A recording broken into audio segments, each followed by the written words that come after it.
Hello, coming at you from a little bit of a different angle. And yeah, my shirt's on backwards intentionally because there's a logo on it that I didn't earn. It was a gift, but I'm never going to try to show that logo as if it was something that I did or I earned. So, quickly, I hope I had some trouble logging in this morning. Um, Google likes the verification, the authentic verifications. Um, but neither here nor there. I taught a leadership class, and I think I put my own kind of spin on it, and I don't think that it would ever be accepted at the Naval Academy or West Point or um, Stanford or Harvard or John Hopkins or Princeton or Georgetown. So I don't think it's a definitive expression in leadership and how it should be taught. I think that leadership is a very, very fickle thing. Um, my belief is that you do not have to be something to be a somebody. You don't have to have a title or status to be somebody to somebody else. And so, um, some quotes and some ideas were shared with me, and obviously a book that I read in the kind of afterward was talking about you know Frankel in a lecture and a student asking a question and things like that. Um, but those four ways. If you listen to this quote by John Quincy Adams, who was one of the kind of first presidents of the United States, at a time where slavery was allowed, he never owned a slave, and he is known as the president with the highest IQ. He was very wise, and I think that from everything that I've read, I have tried to debunk anything, and I have tried to find a chink in his armor, and I have not. He seems like he was of sound character, so I don't mind quoting those of sound character. Um, he said that if your actions inspire others to dream more, learn more, do more, and become more, you are a leader. So you want to inspire, right? And you want to inspire those others to dream more. That's one. To learn more. That's two. To do more. That's three. And become more. That's four. Those are the four steps, the four easy ways that as you are leading someone that you have to get them to dream more, believe in themselves, right? Um, to give them something to learn, to think on. Um, you have to actually tell them to then act on it and do more. And by doing that, you want them to become more every day in that growth mindset. You want to become more and more and more. You want to do more and grow a little bit. Um, and then this um, this is not so much a quote, but it was a discussion um, that Viktor Frankl was having, and um, someone kind of who was either witness or had heard the story. It said Frankel was once asked to express in one sentence the meaning of his own life. He wrote the response on paper and asked his students to guess what he had written. After some moments, quiet reflection, a student surprised Frankel by saying, "The meaning of your life is to help others find the meaning of theirs." That was it exactly, Frankel said. Those are the very words I had written. The meaning of your life is to help others find the meaning of theirs.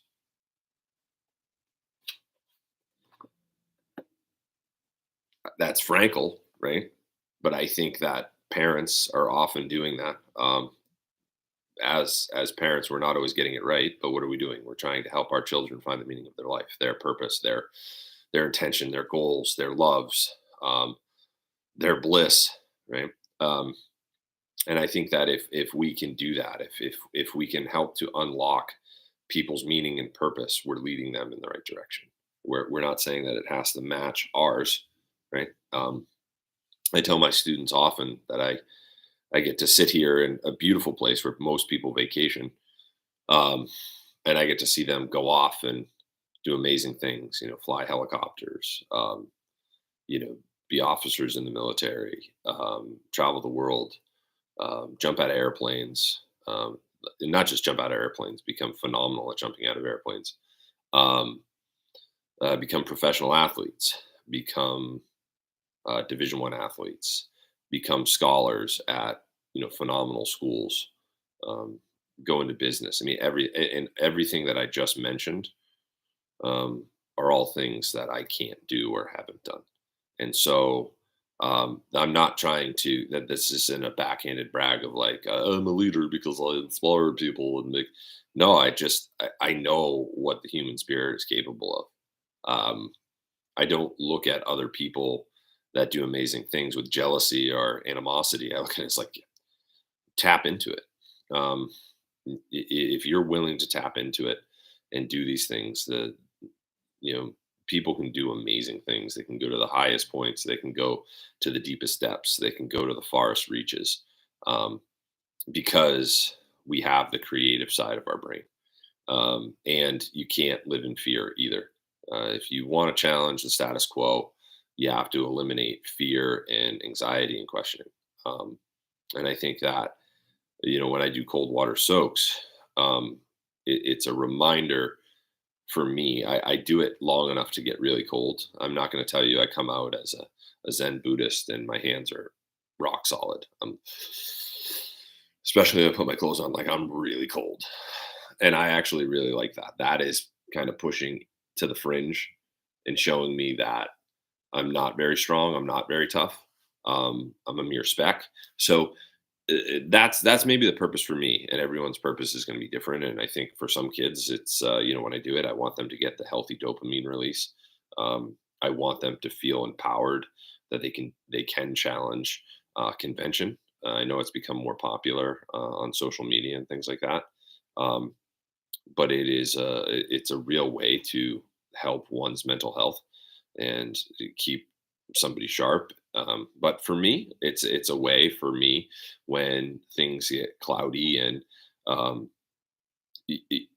humans act in certain ways that I have to remind myself that I'm not very strong and that um, you can't control situations.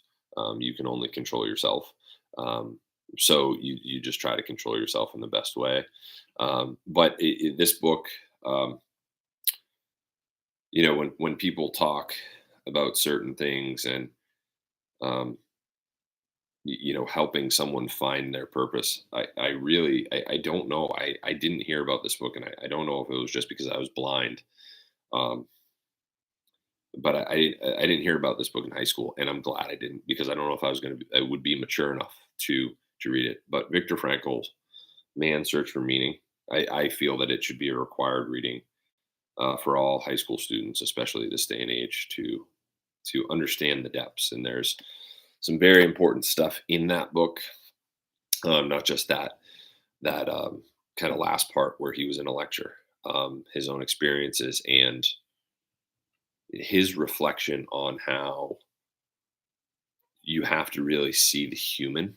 You have to see the human because it can become a little bit cloudy that there are going to be people. And I'm saying this in this way so I don't give anything away. I want you to read the book. I've recommended it to a headmaster of another school, to a dear friend of mine who has, who has, like we all have, has struggled at times. Um, and I've given it to a couple students, just because I think that um, it is valuable for you to um, read to find your purpose in a world of influence that's telling you or guiding you in all these different directions, and you're not able to find it. And I don't always know where my purpose is because I think it changes from time to time. In my teens it was different, in my 20s it was different. um, when I became a father it was very different. Now that my kids are a little bit older and they're in the, as Tommy Tiernan says, the tunnel of adolescence, um, it's a little bit different. So yeah, I think look further into it. Don't think that you have to wear a C on your shirt or have a title at work. Um, read the room, and if you see someone who's looking a little down, try to inspire them. Try to help them grow and learn and become more. And I think that is just a great way to lead another human is to just help them, just to reach out. So uh, that's what I have to say today, and I just wanted it to put it out there and show that John Quincy Adams and Viktor Frankl are brilliant men, and I want them to inspire you, and I just want to be the facilitator of that. I guess, but through YouTube, through a modern thing, look at John Quincy Adams, look in, read about him. Viktor Frankl, look at amazing. Some of the stuff he says, it just makes so much sense. So, have at it or not. Um, you could have tuned out a long time ago, and I hope you all have a great day and living within your purpose.